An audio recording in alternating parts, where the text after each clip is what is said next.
Subscribe to Sonic Octaves Kids channel and press the bell icon to watch new cartoon videos.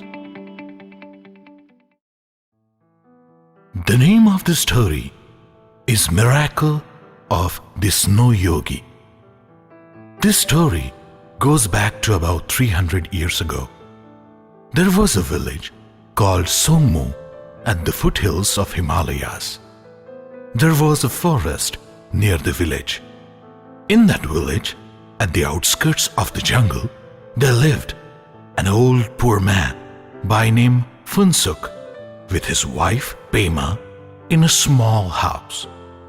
The roof of the house was broken and leaking in many places, and the plaster had also fallen off. Phunsukh did farming in the summer and grew the grains to live on.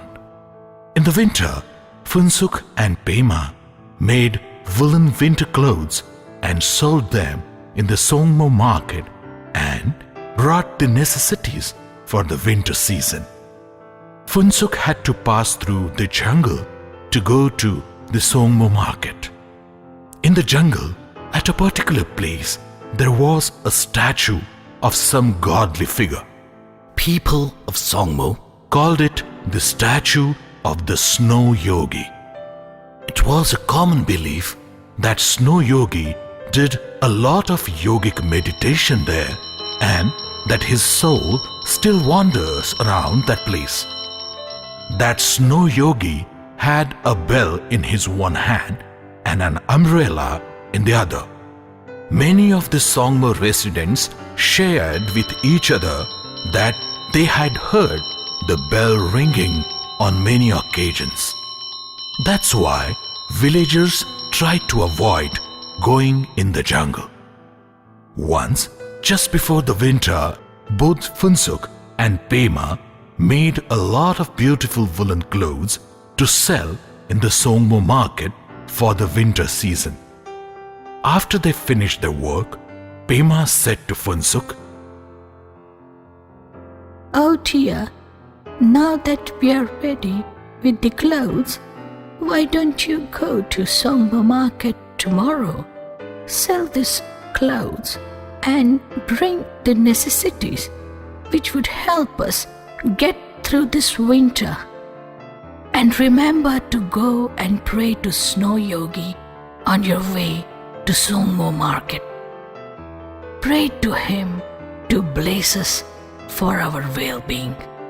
So, next day Phunsukh bundled those clothes and started for the Songmo market. On the way, he came across the statue of the Snow Yogi. Phunsukh cleared the snow from the statue and then he prayed to the Snow Yogi.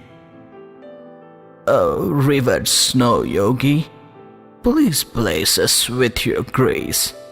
I'm going to sell my merchandise in Songmo market.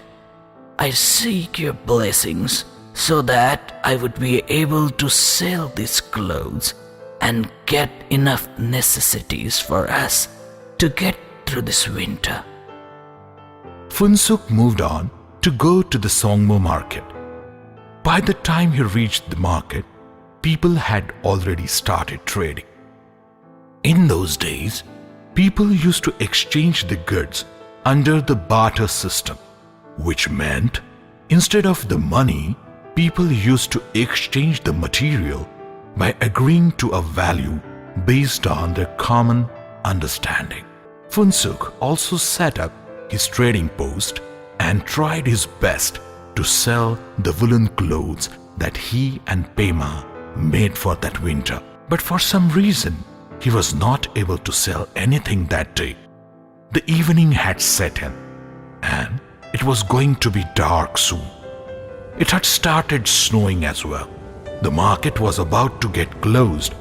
As Phunsukh was gathering all the woolen clothes together, there came a young man. He had no warm clothes to protect himself from the cold. So he requested Phunsukh, "Oh, uncle, it's getting to be very cold. Can you give me these clothes in exchange of the umbrella I have?" Phunsukh pitied for this young man and gave away all the woolen clothes to him and got his umbrella in exchange. As Funsuk started his journey back home from the market, he was wondering how he was going to get through the winter with no necessities that he could get with him.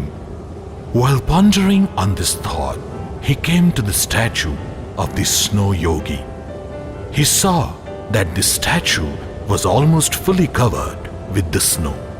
So he cleaned up the snow from the statue and then he opened the umbrella that he got from the young man and placed it in such a way that it would cover the statue and protect the snow yogi from the snowfall.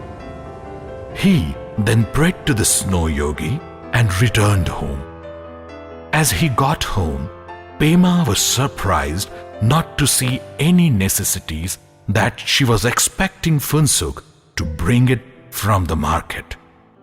Both of them could not sleep that night and kept on worrying about the challenges they would have to face in lack of the necessities during the winter. During the middle of the night, they heard a bell ringing loudly outside of their house.